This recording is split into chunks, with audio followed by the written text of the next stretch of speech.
វិបត្តិរវាងអាមេរិកនិងអ៊ីរ៉ង់កាន់តែធ្ងន់ធ្ងរតើពួកគេកំពុងខិតជិតទៅរកជម្លោះយោធាមែនទេមជ្ឈមបូព៌ាកំពុងជួបគ្រាដ៏គ្រោះថ្នាក់បំផុតក្នុងរយៈពេលប៉ុន្មានឆ្នាំថ្មីនេះមន្ត្រីនិងអ្នកការទូតនៅទូទាំងតំបន់ជាច្រើនបាននិយាយថាភាពតានតឹងរវាងសហរដ្ឋអាមេរិកនិងអ៊ីរ៉ង់កំពុងកើនឡើងយ៉ាងលឿនហើយឱកាសនៃការកើតជម្លោះយោធាកំពុងឡើងកម្ដៅខ្លាំងខណៈដែលក្តីសង្ឃឹមសម្រាប់ការចរចាហាក់ដូចជាមិនមានឡើយចាប់ពីរដ្ឋធានីក្នុងតំបន់រហូតដល់រដ្ឋាភិបាលនៅអឺរ៉ុបមានការព្រួយបារម្ភកាន់តែខ្លាំងឡើងថាភាគីទាំងពីរកំពុងខិតជិតដល់ការប្រជុំមុខដាក់គ្នាជាងការសម្របសម្រួលនៅក្នុងវីដេអូនេះខ្ញុំសូមបង្ហាញនៅចំណុចសំខាន់ដែលកំពុងកើតឡើងថាហេតុអ្វីបានជាការចរចាជួបការលំបាកនិងអ្វីដែលអាចកើតឡើងបន្តទៀតទី1វិបត្តិកំពុងនាំទៅរកជម្លោះ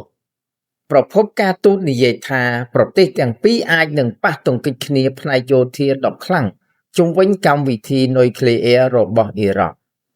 រដ្ឋាភិបាលក្នុងតំបន់រួមទាំងរដ្ឋនៅតាមឈូងសមុទ្រដែលផលិតប្រេងកំពុងត្រៀមលក្ខណៈយ៉ាងខ្លាំងសម្រាប់លទ្ធភាពនៃការផ្ទុះសង្គ្រាមពួកគេបារម្ភថាប្រសិនបើការប្រយុទ្ធគ្នាចាប់ផ្ដើមវាអាចរីករាលដាលយ៉ាងឆាប់រហ័សនិងធ្វើឲ្យមជ្ឈមបូព៌ាទាំងមូលមានអស្ថិរភាពទន្ទឹមនឹងនេះអ៊ីស្រាអែលក៏កំពុងត្រៀមខ្លួនសម្រាប់លទ្ធភាពនៃការកើតឡើងនូវជម្លោះនេះផងដែរមន្ត្រីអ៊ីស្រាអែលជឿថាការចរចារវាងទីក្រុងវ៉ាស៊ីនតោននិងទីក្រុងតេហឺរ៉ង់បានឈានដល់ទីបញ្ចប់ហើយយោងតាមប្រភពដែលដឹងពីផែនការយោធាបានឲ្យដឹងថាអ៊ីស្រាអែលកំពុងត្រៀមខ្លួនសម្រាប់ធ្វើសកម្មភាពយោធារួមគ្នាជាមួយសហរដ្ឋអាមេរិកប៉ុន្តែមិនទាន់បានធ្វើការសម្រេចចិត្តជាចុងក្រោយទេមិនអាចគិតទុកមុនបានទេថាតើប្រតិបត្តិការបែបនេះនឹងកើតឡើងឬយ៉ាងណានោះកាលពីឆ្នាំ2025កងកម្លាំងអាមេរិកនិងអ៊ីស្រាអែលបានធ្វើការវាយប្រហារតាមផ្លូវអាកាសទៅលើទីតាំងយោធានិងនុយក្លេអ៊ែររបស់អ៊ីរ៉ង់ម្ដងរួចហើយប្រវត្តិនៃជម្លោះនោះគឺជាហេតុផលមួយដែលមន្ត្រីជាច្រើនឥឡូវនេះជឿថាការឡើងកម្ដៅយោធាខ្លាំងជាងការរកច្រកចេញតាមផ្លូវការទូតទី2ការបង្កើនកម្លាំងទ័ពដ៏ធំបរិយាកាសយោធាកំពុងផ្លាស់ប្ដូរយ៉ាងលឿន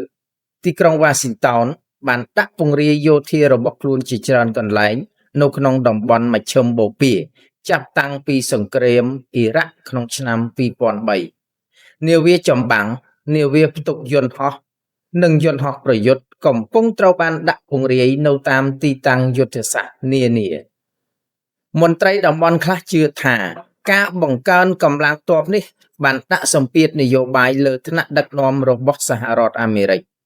ការបង្កើនកម្លាំងទ័ពឡើងវិញដោយគ្មានទទួលបានផលប្រយោជន៍សំខាន់ហាក់ដូចជាការដកថយដែរប្រធានាធិបតីអាមេរិកលោកដូណាល់ត្រាំបានព្រមានថាអ៊ីរ៉ង់ត្រូវតែមានកិច្ចព្រមព្រៀងបើមិនដូច្នោះទេត្រូវប្រឈមមុខនឹងផលវិបាកធ្ងន់ធ្ងរលោកថែមទាំងបានស្នើឲ្យមានការកំណត់ពេលវេលាខ្លីមួយដោយឲ្យធ្វើការចរចាតែប៉ុន្មានថ្ងៃប៉ុណ្ណោះដើម្បីសម្រេចកិច្ចព្រមព្រៀងជាការឆ្លើយតបអ៊ីរ៉ង់បានព្រមានថាខ្លួននឹងធ្វើការសងសឹកវិញដោយវាយបកទៅលើមូលដ្ឋានយោធាអាមេរិកប្រសិនបើអាមេរិកវាយប្រហារមកលើខ្លួនទី3ការចរចាកំពុងជាប់គាំងទោះជាការចរចាកំពុងដំណើរការតែមិនទទួលបានផលល្អឡើយការចរចាពីរជុំបានជាប់គាំងដោយសារមានចំណុចសំខាន់ជាច្រើនមិនព្រមព្រៀងគ្នាដូចជាការចម្រាញ់សារធាតុអ៊ុយរ៉ាញ៉ូមការអភិវឌ្ឍមីស៊ីលនិងការដាក់ទណ្ឌកម្មសេដ្ឋកិច្ចភាពតានតឹងផ្នែកការទូតបានឡើងកម្ដៅដោយសាររដ្ឋមន្ត្រីការបរទេសអ៊ីរ៉ង់លោកអាបាសហារ៉ាជីតាមសេចក្តីថ្លែងការណ៍ថាបានបដិសេធមិនព្រមបើកសំណើរបស់អ្នកសម្រុះសម្រួល ហើយបានបញ្ជូនត្រឡប់ទៅវិញដោយមិនបានអានសំណើនោះឡើយការចេញសេចក្តីថ្លែងការណ៍ជាសាធារណៈបន្ទាប់ពីការចរចាលើកឡើងពីលទ្ធផលតិចតួចអ៊ីរ៉ង់និយាយថាការពិភាក្សាត្រូវបានធ្វើឡើងតាមគោលការណ៍ទូទៅសេតវិមាននិយាយថាភាគីទាំងពីរមិនបានព្រមព្រៀងគ្នាទេប្រទេសទាំងពីរកំពុងរៀបចំសំណើថ្មីប៉ុន្តែអ្នកសង្កេតការណ៍តិចតួចរំពឹងថានឹងមានការរីកចម្រើនលឿនបញ្ហាជាមូលដ្ឋានគឺសាមញ្ញភាគីទាំងពីរកំពុងប្រកាន់នូវគោលជំហររឹងមាំដែលពួកគេចាត់ទុកថាមិនអាចចរចាបានសហរដ្ឋអាមេរិកទាមទារឲ្យបញ្ឈប់ការចម្រាញ់សារធាតុអ៊ុយរ៉ាញ៉ូមលើទឹកដីអ៊ីរ៉ង់អ៊ីរ៉ង់ទទូចថាសមត្ថភាពចម្រាញ់អ៊ុយរ៉ាញ៉ូមនិងការអភិវឌ្ឍមីស៊ីលគឺជាសិទ្ធិអធិបតេយ្យភាពរបស់ខ្លួនភាគីទាំងសងខាងហាក់ដូចជាមិនព្រមសម្របសម្រួលគ្នាទេទី4កាលកំណត់និងជំរើសវាយប្រហារ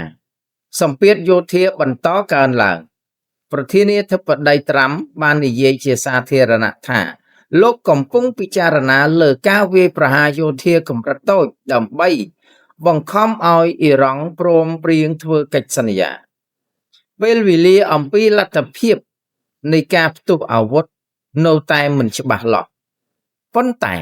ផែនការការទូតនិងយោធាកំពុងដំណើរការរដ្ឋមន្ត្រីការបរទេសអាមេរិកលោក Marco Rubio គ្រងនឹងជួបនាយករដ្ឋមន្ត្រីអ៊ីស្រាអែលលោក Benjamin Netanyahu ដើម្បីពិភាក្សាអំពីយុទ្ធសាស្ត្រនិងការសម្របសម្រួលមន្ត្រីយោធានិយាយថាការដាក់ពង្រាយកងកម្លាំងអាមេរិកឲ្យគ្រប់គ្រាន់នៅតំបន់នេះប្រហែលជាមិនទាន់រួចរាល់ទេរហូតដល់ពាក់កណ្ដាលខែមីនាដោយលើកឡើងថាការសម្រេចចិត្តធ្វើការវាយប្រហារណាមួយអាចធ្វើតាមកាលកំណត់ទន្ទឹមនឹងនេះទីផ្សារប្រេងពិភពលោកកំពុងឡើងថ្លៃរួចហើយការកើនឡើងនៃភាពតានតឹងនេះកំពុងជំរុញឲ្យតម្លៃថាមពលឡើងកាន់តែខ្ពស់ដោយបង្ហាញពីការភ័យខ្លាចថាមានការរំខាននៅក្នុងតំបន់ឈូងសមុទ្រប៉ែកទី5តើការវាយប្រហារអាចមានលក្ខណៈដូចម្តេចអ្នកវិភាគផ្នែកយោធាជឿថាការបង្កើនកម្លាំងរបស់សហរដ្ឋអាមេរិកបច្ចុប្បន្នត្រូវបានរៀបចំឡើងសម្រាប់ប្រភេទប្រតិបត្តិការជាក់លាក់វិធានការដំបូងទំនងជានឹងបិទប្រព័ន្ធការពារដែនអាកាសរបស់អ៊ីរ៉ង់បន្ទាប់ពីនោះនឹងមានការវាយប្រហារទៅលើកងកម្លាំងយោធាសំខាន់ៗរួមទាំងអង្គភាពកងទ័ពជើងទឹកដែលពាក់ព័ន្ធនឹងការវាយប្រហារទៅលើការដឹកជញ្ជូននិងការគំរាមកំហែងបិទច្រកសមុទ្រ Hormuz ផ្លូវទឹកតូចចង្អៀតនោះគឺជាច្រកដឹកប្រេងប្រហែល 1/5 នៃការផ្គត់ផ្គង់ប្រេងនៅលើពិភពលោកការរំខានណាមួយនៅទីនោះនឹងធ្វើឲ្យប៉ះពាល់ដល់សេដ្ឋកិច្ចពិភពលោកភ្លាមទំហំនៃការដាក់ពង្រាយកងទ័ពរបស់សហរដ្ឋអាមេរិកបង្ហាញថាទីក្រុងវ៉ាស៊ីនតោនចង់បានសមត្ថភាពក្នុងការវាយប្រហារហើយក្នុងពេលដំណើរគ្នានោះក៏ដើម្បីការពារមូលដ្ឋានសម្ព័ន្ធមិត្តនិងដៃគូក្នុងតំបន់របស់ខ្លួនផងដែរប៉ុន្តែសំណួរសំខាន់មួយនៅតែមិនមានចម្លើយតើអ្វីទៅជាគោលបំណងរយៈពេលវែងពិតប្រាកដទី6ដំណាក់កាលចុងក្រោយមិនច្បាស់លាស់រដ្ឋាភិបាលអឺរ៉ុបនិងនៅក្នុងតំបន់កំពុងសួរសំណួរសំខាន់មួយតើមានអ្វីកើតឡើងបន្ទាប់ពីសកម្មភាពយោធាបានចាប់ផ្ដើមគោលដៅដែលអាចធ្វើបានមានច្រើនធ្វើឲ្យកម្មវិធីនុយក្លេអ៊ែរអ៊ីរ៉ង់ចុះខ្សោយកាត់បន្ថយសមត្ថភាពមីស៊ីលរារាំងការកើនឡើងនាពេលអនាគតឬបង្ខំឲ្យមានការផ្លាស់ប្ដូររបបនយោបាយប៉ុន្តែអ្នកជំនាញជាច្រើនសង្ស័យថាការវាយប្រហារដោយយោធាតែមួយមិនអាចផ្លាស់ប្ដូររបបដឹកនាំនៅអ៊ីរ៉ង់បានទេប្រទេសនេះត្រូវបានដឹកនាំដោយលោកអាយ៉ាតូឡាអាលីខាមីណេនិងត្រូវបានការពារដោយកងឆ្មាំបដិវត្តន៍អ៊ីស្លាមដ៏មានឥទ្ធិពលស្ថាប័នទាំងនេះបានតស៊ូយ៉ាងស្វិតស្វាញអស់រយៈពេលជាច្រើនទសវត្សរ៍មកហើយបើគ្មានរចនាសម្ព័ន្ធយោធាជំនួសច្បាស់លាស់នៅក្នុងប្រទេសអ៊ីរ៉ង់អ្នកវិភាគមួយចំនួនព្រមានថា ការសន្មត់ថាការវាយប្រហារដោយយោធាអាចធ្វើឲ្យមានការផ្លាស់ប្ដូររបបប្រហែលជាមិនប្រកបប្រជាទេហើយអាចមានគ្រោះថ្នាក់ទៀតផងការចាប់ផ្ដើមជំនួសប្រហែលជាងាយស្រួលជាងការគ្រប់គ្រងអ្វីដែលនឹងកើតឡើងតាមក្រោយទី7លទ្ធភាពនៃការសម្របសម្រួលរហូតមកដល់ពេលនេះមានសញ្ញាតិចតួចបង្ហាញពីសម្បទានដ៏មានន័យពីភាគីទាំងសងខាងអ៊ីរ៉ង់បានបង្ហាញឆន្ទៈក្នុងការអនុញ្ញាតឲ្យមានការត្រួតពិនិត្យដោយទូលំទូលាយពីទីភ្នាក់ងារធម្មពលបរមាណូអន្តរជាតិដើម្បីបង្ហាញថាខ្លួនមិនបានបង្កើតអាវុធនុយក្លេអ៊ែរនាយកទីភ្នាក់ងារលោក Rafael Grossi ត្រូវបានជូនដំណឹងអំពីគោលជំហរនេះមន្ត្រីអ៊ីរ៉ង់ក៏បានលើកឡើងថាពួកគេអាចនឹងបើកចំហក្នុងការពិភាក្សាអំពីកង្វល់សន្តិសុខក្នុងតំបន់រួមទាំងកងកម្លាំង proxy ផងដែរទោះបីជាយ៉ាងណាមិនមានកិច្ចព្រមព្រៀងផ្លូវការណាមួយលេចចេញនោះទេទីបំផុតអ្នកសង្កេតការណ៍ជាច្រើនជឿថាសម្បទានធំណាមួយនឹងតម្រូវឲ្យមានការយល់ព្រមពីថ្នាក់ដឹកនាំកម្ពុជារបស់អ៊ីរ៉ង់ដែលនៅតែបន្តចាត់ទុកសមត្ថភាពនុយក្លេអ៊ែរនិងការអភិវឌ្ឍមីស៊ីលជាសិទ្ធិដ៏សំខាន់របស់ប្រទេសជាតិទី8ភាគីនីមួយៗសន្និដ្ឋានលើភាគីផ្សេងទៀតអ្នកវិភាគខ្លះនិយាយថាស្ថានភាពនេះត្រូវបានជំរុញដោយការគណនាជាយុទ្ធសាស្ត្រទាំងសងខាងទីក្រុងវ៉ាស៊ីនតោនហាក់ដូចជាជឿថាសម្ពាធយោធាដ៏លើសលប់របស់ខ្លួននឹងបង្ខំឲ្យអ៊ីរ៉ង់ធ្វើតាមចំណែកឯទីក្រុងតេហេរ៉ង់ហាក់ដូចជាជឿថាសហរដ្ឋអាមេរិកខ្វះឆន្ទៈក្នុងការធ្វើសង្គ្រាមយូរហើយថ្នាក់ដឹកនាំអ៊ីស្រាអែលជឿថាគម្លាតរវាងភាគីទាំងពីរគឺធំពេកមិនអាចបិទបានទេយោងតាមអ្នកវិភាគនៅវិទ្យាស្ថានវ៉ាស៊ីនតោន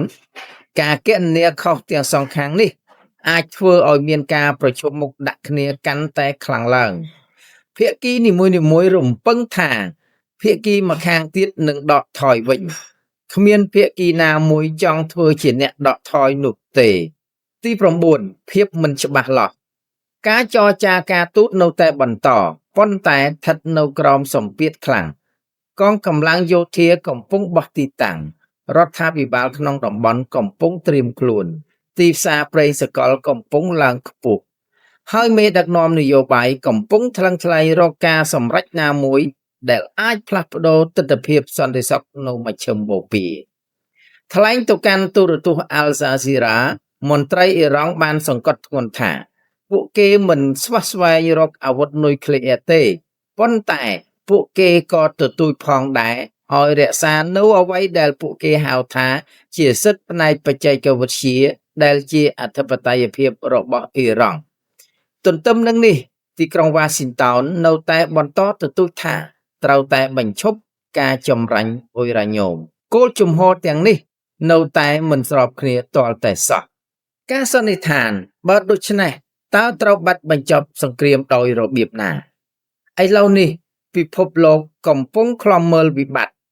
ដោយថ្លឹងថ្លែងពីតុល្យភាពរវាងការទូតនិងកម្លាំងការចរចាកំពុងដំណើរការប៉ុន្តែការត្រៀមខ្លួនរបស់យោធាក៏កំពុងបង្កើនល្បឿនផងដែរមេដឹកនាំតំបន់ជឿថាជំលោះទំនងជាកើតមានច្រើនជាងការសម្របសម្រួលគ្នាហើយក្រុមអ្នកវិភាគព្រមានថានៅពេលដែលសកម្មភាពយោធាចាប់ផ្ដើមការគ្រប់គ្រងកម្ដៅអាចមានការលំបាកខ្លាំងនៅប៉ុន្មានថ្ងៃឬប៉ុន្មានសប្តាហ៍ក្រោយនេះគេអាចកំណត់ថាតើការប្រជុំមុខដាក់គ្នានឹងបញ្ចប់នៅតុចរចាឬផ្លាស់ទីទៅសមរភូមិសម្រាប់ពេលនេះពិភពលោកកំពុងរងចាំមើល